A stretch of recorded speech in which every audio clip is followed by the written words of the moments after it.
Here's a case of persistent hyperplastic primary vitreous in a 1-month-old baby. The visual acuity was not following light and the B scan showed a fibrous band extending from the retina to the lens. Usually these patients are left alone, but I decided to intervene. Starting off, partial thickness scleral flaps are made at the 3 and 9 o'clock positions. I perform the capsulorhexis after injecting trypan blue. Once the capsulorhexis is completed, I finish expressing all the soft cortex inside. The key to PHPV removal is first to place a trocar anterior chamber maintainer. Next, create a stab wound in the thick fibrous plaque to obtain a good grip.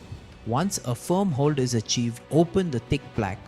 Using an endoilluminator, identify and cauterize the thick vascular stalk supporting the plaque. After adequate cauterization, the plaque can be further dissected and completely removed. Obtaining a grip on this thick membrane is practically impossible unless a stab wound is first created. Therefore, I make a stab wound, enter the plaque, and open the thick fibrous band. I then identify the thick vascular support extending from behind. Rather than ligating or simply cutting it, it is essential to perform cautery. This is the most effective way to control bleeding. Otherwise, severe intraoperative hemorrhage may occur, forcing the procedure to be abandoned. Once the thick plaque has been removed, I create the sclerotomies 0.75 millimeters posterior to the limbus beneath the scleral flaps. An anterior vitrectomy is then performed, removing as many fibrous plaques as possible to establish a clear visual axis. As the stalk retracts posteriorly, I carefully remove any organized blood while ensuring that the vascular stalk is neither cut nor disturbed again.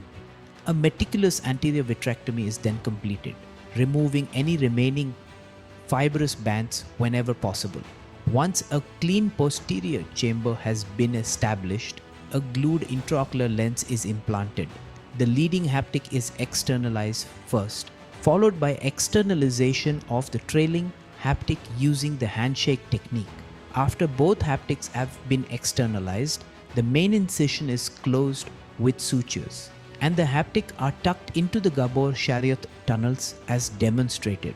The trocar is removed, an air bubble is injected, and fibrin glue is applied to secure both the scleral flaps and the conjunctiva.